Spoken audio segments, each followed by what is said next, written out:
As parenting coaches, we love it when parents say things to us that they cannot say out loud to almost anyone else in the world. It is normal that every parent has periods of thinking, I don't know if I like my child, or I have like this impulse to throw them out of the window along with all of their toys. And culture kind of creates this expectation that we're not supposed to feel these things, which then leads to more of the thinking that we're not a good mom, we're not a good dad, something's wrong with us, we're doing it wrong. And so part of the mission of the parent coaching show is to allow you to hear other parents say these things out loud so that you can recognize that they are elusive moments, moments that will pass, they're normal, and they're often an indicator to us when we're conscious and aware that there might be some investigating that we get to do as a parent so that we can come back to a peaceful, cooperative, fun relationship with our kids. So in today's parent coaching session, you're going to hear a struggle that I know you probably relate to, which is when our child reverts to behavior that we thought we like was way in the past, right? So when you have, in this case, an 11-year-old, a preteen being clingy and wanting to touch all the time and like, oh, I just need my space. You're going to hear that unpacked. As in every parent coaching session, we always get underneath the behavior.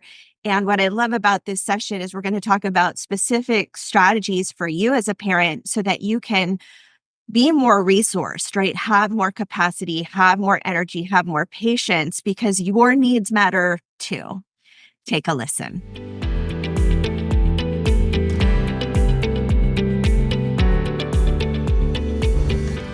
So I have two kids and a husband. I have a 14-year-old and an 11-year-old, 14-year-old boy, and an 11-year-old daughter.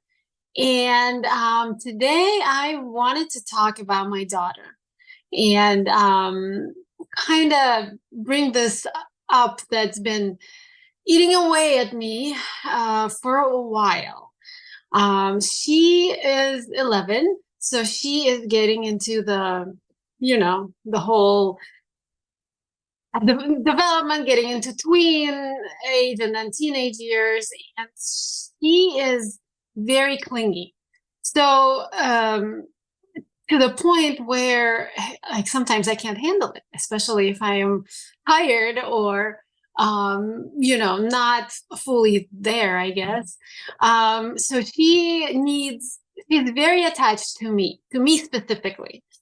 She wants me all the time. Like this morning, I was giving her a hug, dropping off at school, and she was like, "No, I really want you to go with me. I don't want you to go. I want you to go with me." And I have all these tools and strategies that I have to use, but it's always bugging me. One, shouldn't she, by this age, shouldn't she be okay? Yeah. And two, what is it that I'm doing? I feel like I am giving her enough love, enough attention. She definitely gets more attention than her brother because she craves it so much. And she continues to, try to get it out of me anytime, like with bedtime. She wants me to stay with her, which we never do, and then like there's so many examples that I can think of, which is, that worries me, and it kind of gets me out of balance, thinking like, what am I doing wrong? Why are you so attached to me? It's a little too much for my liking. I don't know. Yeah. So yeah, I don't know if I'm expressing it correctly. Yeah. um Yeah, for sure. I hear a few different things. Like she's 11, and I saw your face when you said the word should, because you know where I stand with should. Like shoulds, shouldn't. Should yeah. is, maybe an expectation that's just different than who she is. Maybe it's a judgment around like where she should be developmentally. Like, yeah, the should is a kind of a slippery place to be. Yep. And you see yourself there. And we can revisit that. And also that it, like you said, it bugs you. It's hard. Like you're giving her a lot. You're giving her a lot of attention. You're giving a lot of time with her. You're meeting her with a lot of like physical affection, and she's still asking for more. And there are times when you're just like, no, like this is too much from me. And then that points to like, am I doing something wrong? I think that question comes into every parent's brain at some point. Like, I see this thing happening. It does not feel good for anybody. What am I doing wrong? And so, completely valid question, not because there's validation that you're doing anything wrong, but a valid question that you're wondering, like, am I missing something, or am I doing something that's not helpful? So, I just wanted to name that that's very real, because you're trying to do the best. And so, like, whoa, what's going on?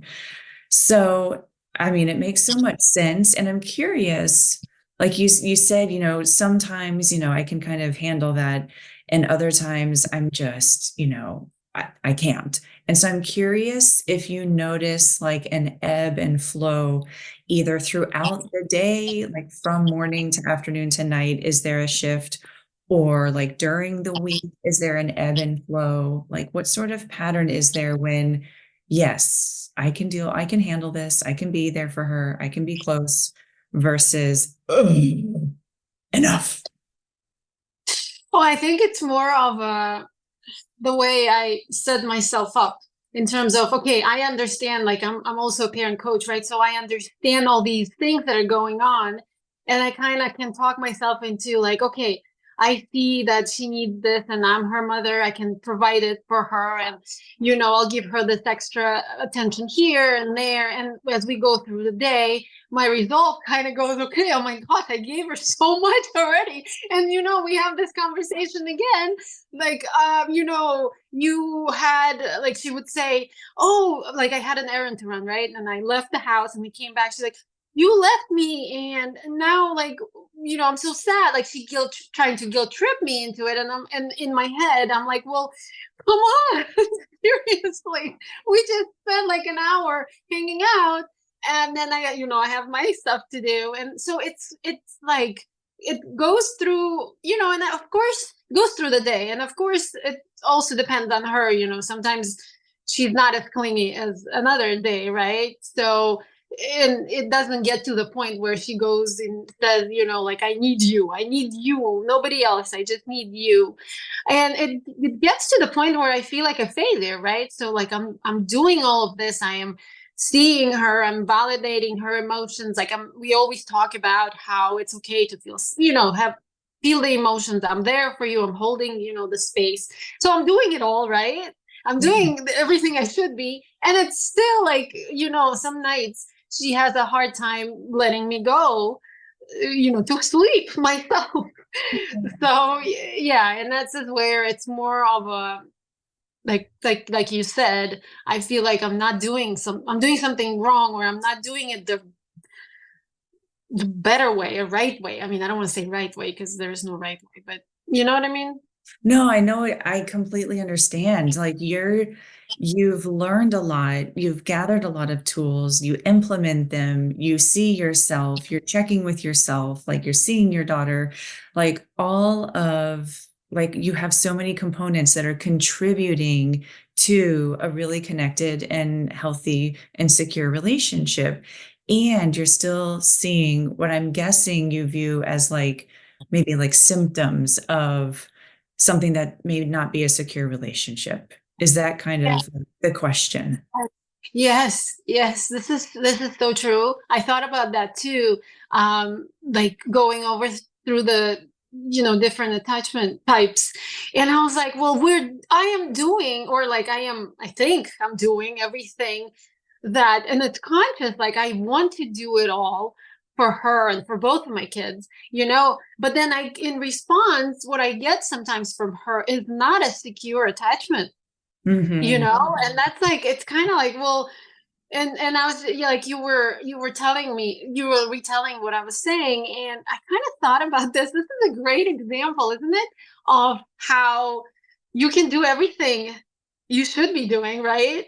And it's still, the goal is not to solve it. The goal is to kind of like provide it for them in a way, right? And then hope hope they get something out of it. I mean, it's a Oh, little, yeah, and, like, when I hear you put it that way, that sounds a little, like, too risky, like, I'm gonna do everything that I can as a parent, and I'm still just gonna, like, cross my fingers and hope for the best? Is that what parenting is about? Nobody told me that. yeah, that's a little I mean, not discouraging, but it is discouraging. It's No, kind of like, where's I my result? right, right. Where's the result? Like, how do I know? How do I know if all of these things that I'm putting in are yielding what I'm really hoping for? And like in this context around a secure relationship, and I'll be very clear, I am not an attachment, specialist or therapist or anything like that, but we do have information about attachment patterns. And one thing that I always like to try and remind myself and remind parents is that when we start considering like attachment pattern, we want to zoom way out. We cannot look at one discrete interaction or one specific moment and try to, diagnose in quotes because we're not, and try to discern what that means about the attachment. And so I think with that in mind, I'll invite you to zoom out and with the understanding that attachment patterns are related to like the level of connection, you've shared how very clear your daughter is when she's feeling disconnection. And what about the times when you offer that connection and it's there again? Does it seem like that really is sinking in for her? I think so. She really enjoys the time we spend together. And I mean, if you put it this way, in terms of like, if you zoom out, right, and kind of look not just at, let's say, last night's interaction, but as a whole, I guess you can say that we have a very secure relationship, and she is, she's confident in herself. And like, if like, if you look at the whole thing as a whole, you can you can see that she gets that security, right? So isn't it like kind of like a paradox, or it doesn't make sense, right? Because if you look like, if you ask somebody who knows her, right, you know that she's funny, she's outgoing, she is easily, she makes friends, she's does public speaking, she does, like, she's really cool kid, and then you look at her at home when when we're home, and she drives me crazy with this, like, following me around, like she wants to me to do everything with her and like play with her, and like it's the opposite if you look at that behavior, you Mhm. know Yeah. that it's so, it doesn't, it's not, what's the word I'm looking for, it doesn't match up, it doesn't, it's not the same person, And or yeah, yeah. interesting. So you're describing that like how she is out in the world seems to be very different than how she is at home. And I mean, I don't know her well enough to be able to like explain that. Yeah. And that's not my role either. Um, but hearing you share that kind of gives me the sense that the interactions that she's having with you at home, and it's like she's asking for connection, she's getting connection, and she's still asking for more and getting as much as you have capacity to offer. Yeah. And that is her refueling so that she can go out and show up as herself in the world. And it sounds like she's a kid that needs more frequent refueling. Like her tank is not going to go empty before she comes back and refuels again. And Mm. she's getting enough refueling so she can like show up in the world and have social relationships and succeed the way she wants to in school and, show up for herself out in the world. When I bring in that metaphor, how does that resonate? That makes sense, I guess. It does. It makes sense that maybe well, I mean, not maybe, she's still a kid, right? She can't really refuel herself. So she does need me out of everybody to refuel her bucket, right? Her energy or her whatever it is that she needs to go out. And it makes sense, I think. And it does make sense because she is out there. She's a confident kid. Um well then how do I deal with it, right? Yeah. I get it all. Like, I guess she needs it, but then if we go back to me, Yeah. who has a limited amount of attention and love to give, right? Because there's, life happens. Yeah, you are human too. You're not you have your own like tank and capacity. So you also like need your own refueling. I'm finding a little bit of a different angle because, like you said, like, okay, that like, I can see that, but yeah, what about how I'm feeling about it? And going back to your big question, like, am I doing this right? That's like the ultimate question mark. And the question mark is uncertainty or confusion. It's like there's still a big unknown here. And so I'm wondering if being able to go a little further inside her internal experience, it may not change a thing, but if it gives you a little more understanding and clarity, that already kind of dissolves some of the I'm just moving with my hands, the feelings that you have about like, am I doing enough? Am I doing something wrong? Like, what am I doing? How does that sound? I don't know. Honestly, it does. I really liked your metaphor, the explanation about, her going out and, sharing her energy, her wonderful energy, and then coming back and, trying to refuel with me. I do, it's kind of, it gives me that extra, yeah, like you said, that extra push of, in a way, showing me that I am doing something right. She shows up as a confident human being in the world. And maybe I, I was just thinking, like, what's my main issue here? What is it? Yeah, that the uncertainty. Also, you're right, that was the main one. Like, what am I doing wrong? Am I doing something wrong? But also it's that uncertainty. It is nothing else in it. The uncertainty, you're right, it kind of gets it more, softens it, right? That whole idea of her being okay. And even that, my idea of us, as parents, doing everything we can and like hope for the best. That's my motto when things don't go wrong, right? I'm always like, okay, I did it. Oh, let's hope somewhere in there it's stuck, it sticks. So that, that kind of, it's not as, it's more, what am I trying to say?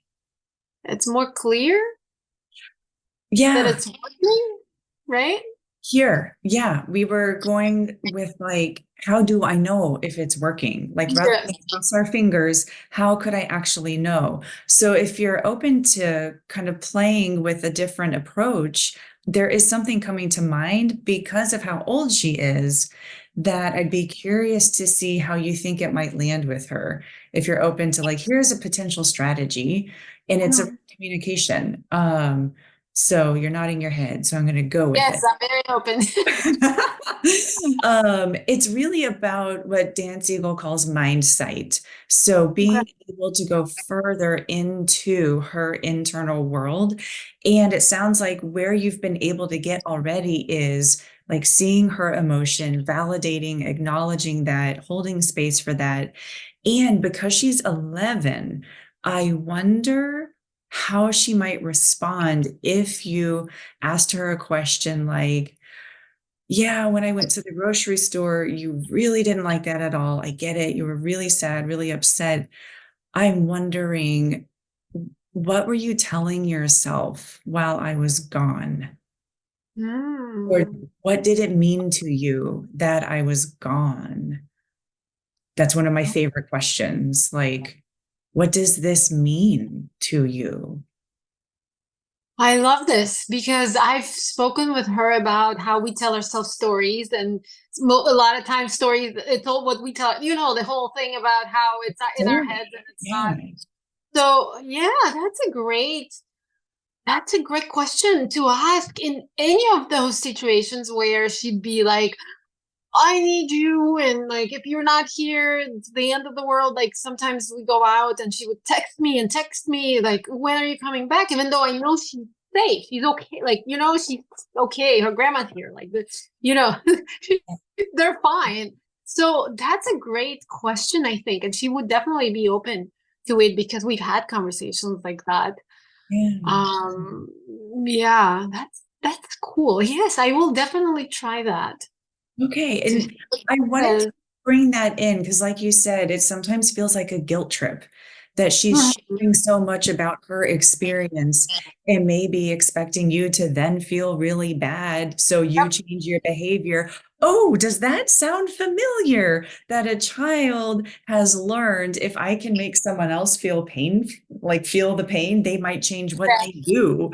And so rather than letting your system like feel that guilt and then think that the only answer is to like do something different, just to come to the middle ground of, wait, is there a story here? Yeah, what does it mean for you? And it could be like just generally, what does this mean, if anything? And it could be either specific for her, does this mean something about you? Or it could be like us, does it mean something about our relationship? Like when this yeah. happened. No, I really wonder what she would say because she's very like opinionated and like she totally can. I mean, I've worked with her long enough that she can express her feelings and tell me how she feels, and like in very detailed. So this would be an interesting exercise to do with her, to see what she tells herself. Yeah, for Yeah, sure. I just got a funny little visual. Can I share this visual image that Yeah. just popped up? Like I picture like her heart sitting inside her chest and that you sit there and like you are so connected to her heart and you sit right there and you're with her in her heart. And this like question like drops you into the middle of her heart. So you're like even further inside. And That's so sweet. like you've Yeah, always been there. You haven't not been there. that is true. And this Yeah. might be a way to go just a little further and see what's there. No, I think it's even more of a going a little further and giving myself peace, Yeah. because if we can talk about it, and like I'm really like, after this I'm like imagining like all these conversations, if she tells me the story that she's telling herself, we can work from something, right? Versus right now it's more of a, what am I doing wrong? Why do you need so much attention when you're already getting so much more than your brother?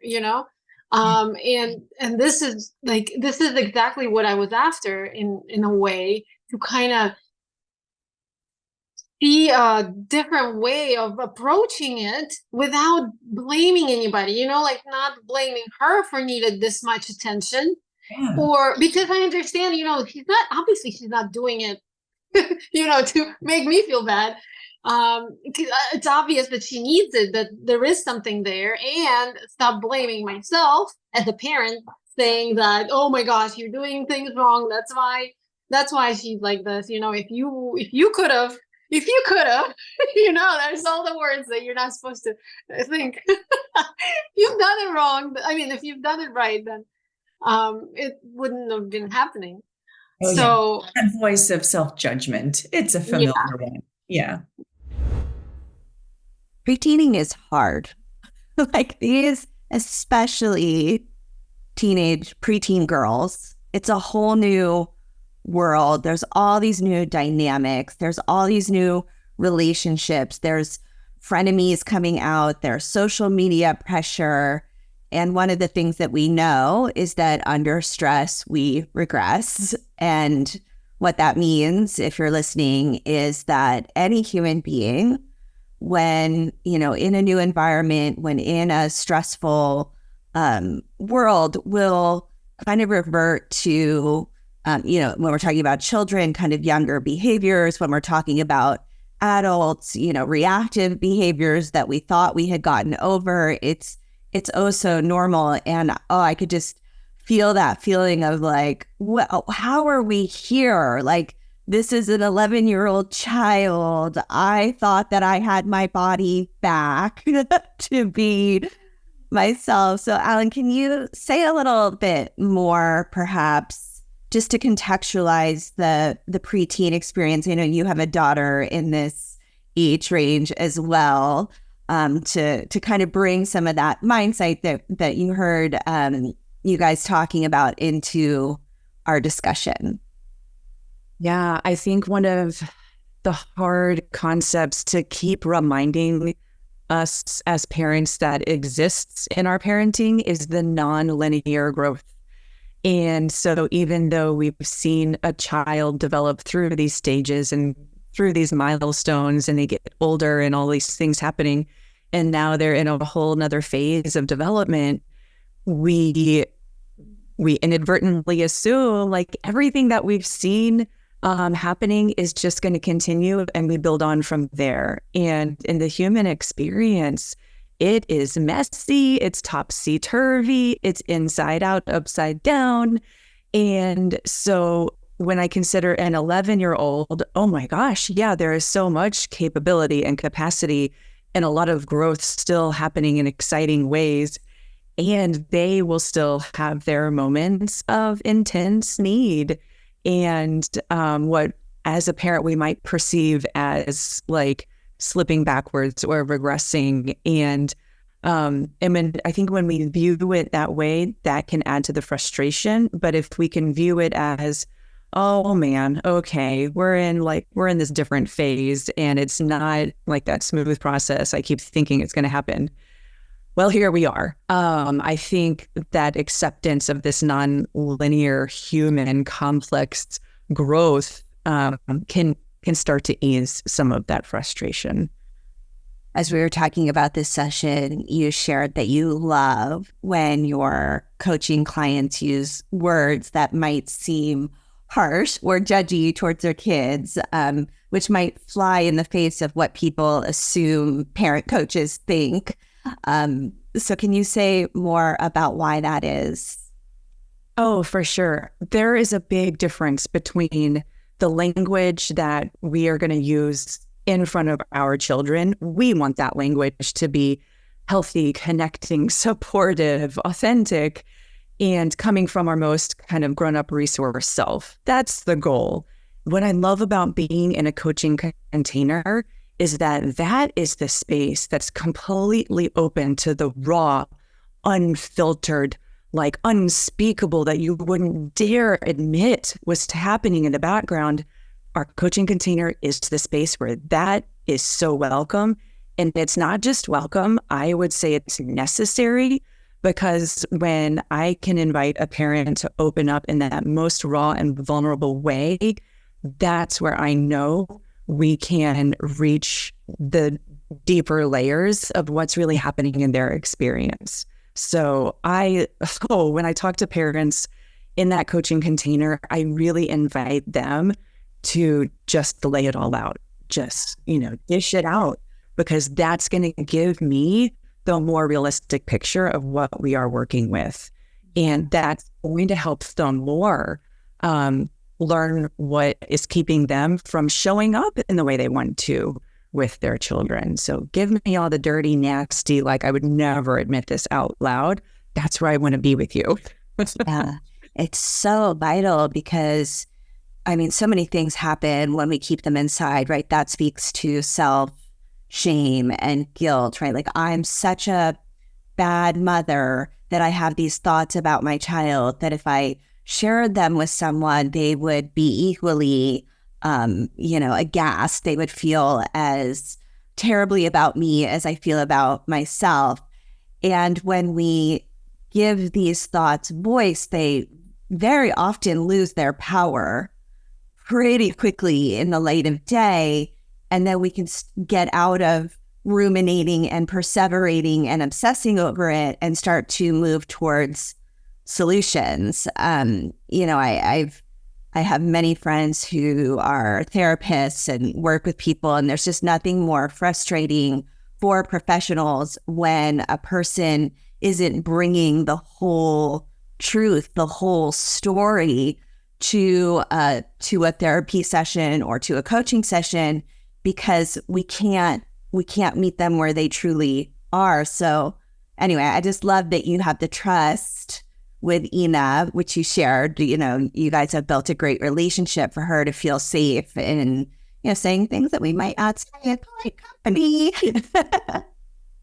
Yeah, exactly. I don't want parents to be polite. I want you to be you. And that's how I get to help you in the biggest way. So good. One of our beliefs is that, healthy relationships value this truth, that all feelings and needs matter.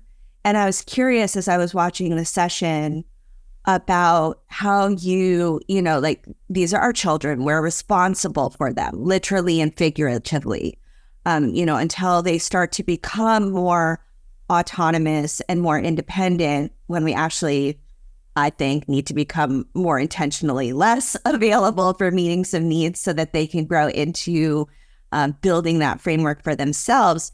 That can create a power imbalance, because we almost feel as if we have to disregard our own needs, right? Breathe through our discomfort while children are hanging on our body or being loud.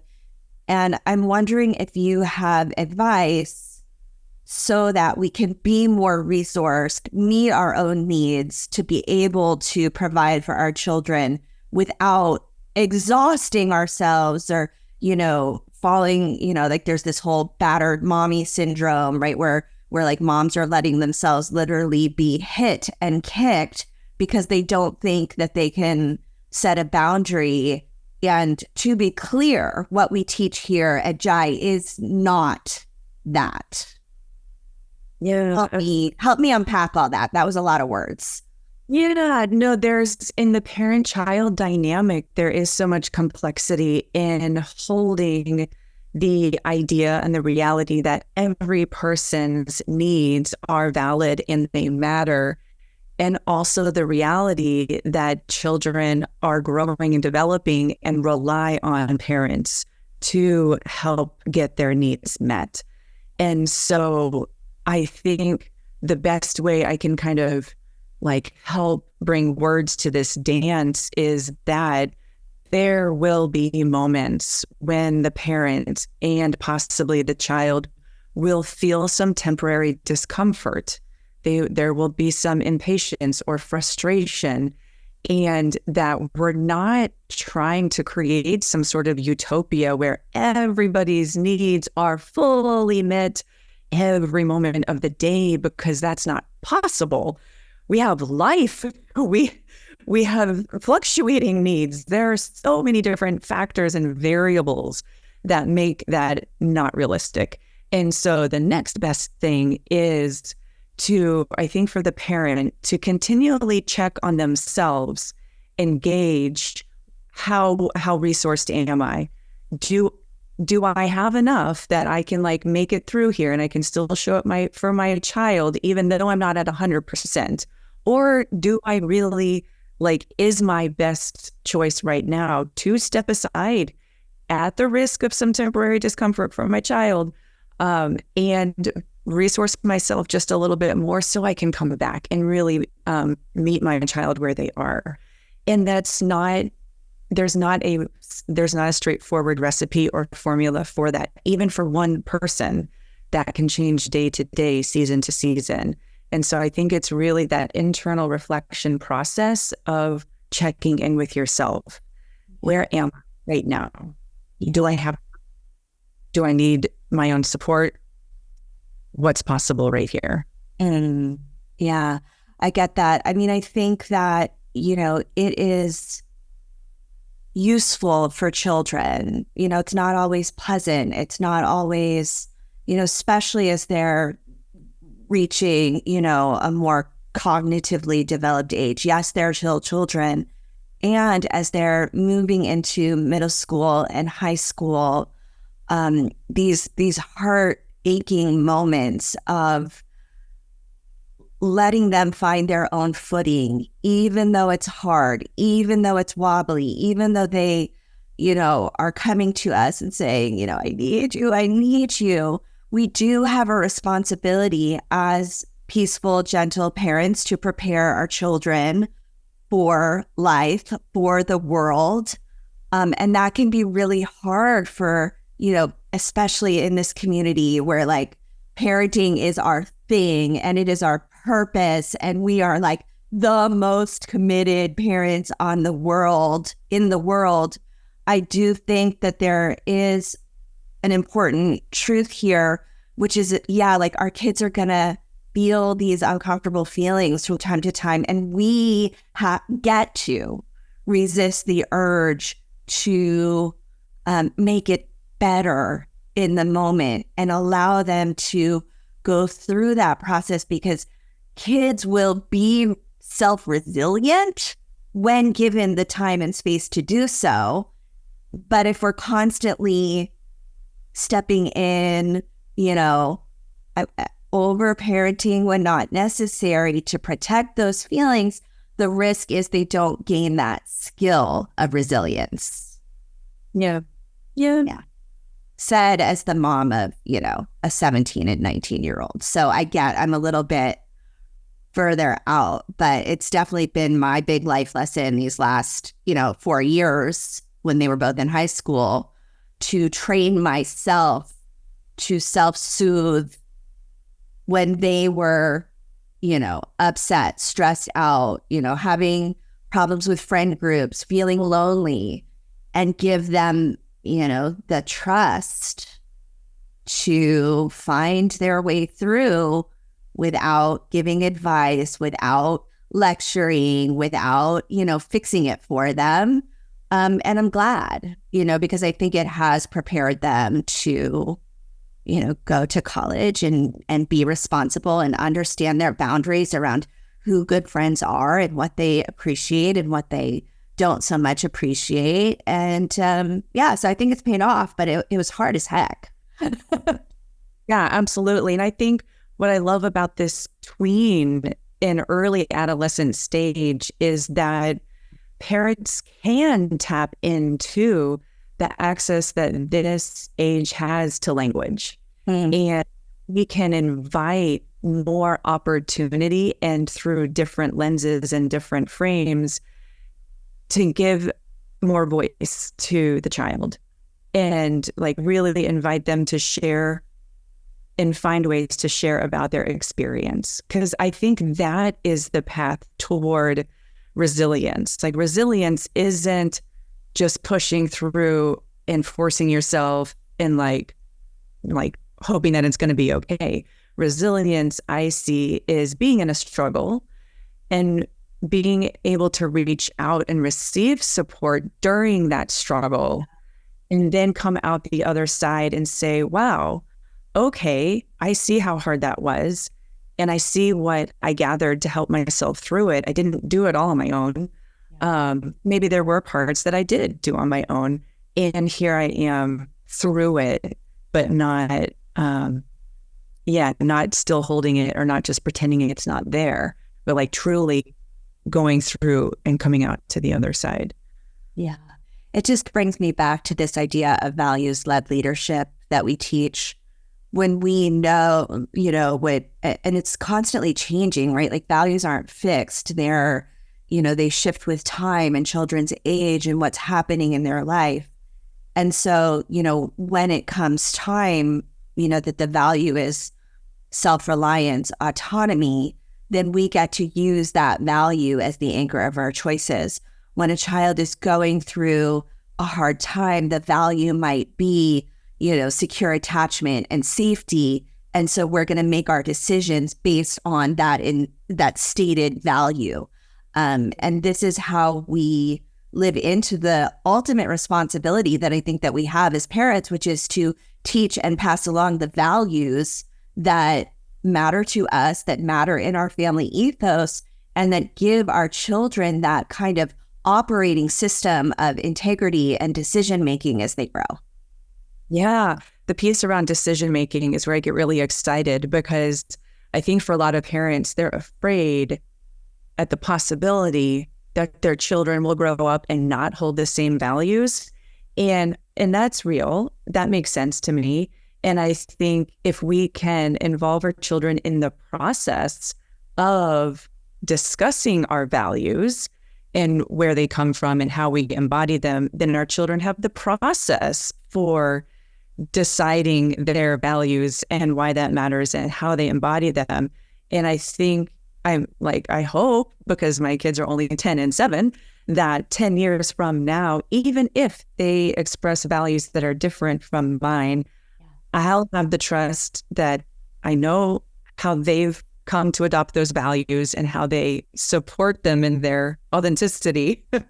I can tell you, it's one of the most juicy dinner conversations that you're going to have 10 years from now. It's, we actually just experienced this last night. My son just got home from college and we were at the dining room table, me and Miles and Charlotte, for a good 2 hours having some really fascinating conversations about exactly this. So it's coming your way, Alan. Amazing. Any final thoughts on this session that you think would be useful for our listeners to absorb? Yeah, I think just the piece, like mindsight is a very big concept, but just realizing that there are additional ways to go further and connect into somebody else's experience. You know, if it's your child, great. And so knowing the age of Ina's daughter, I was excited about, we can recognize the emotions and the underlying needs. And she's at an age where she has enough lived experience that there might be assumptions or stories or beliefs or other components that are contributing to her experience. And so as a parent, we get to be curious about those other elements that are developing in our child. So, yeah.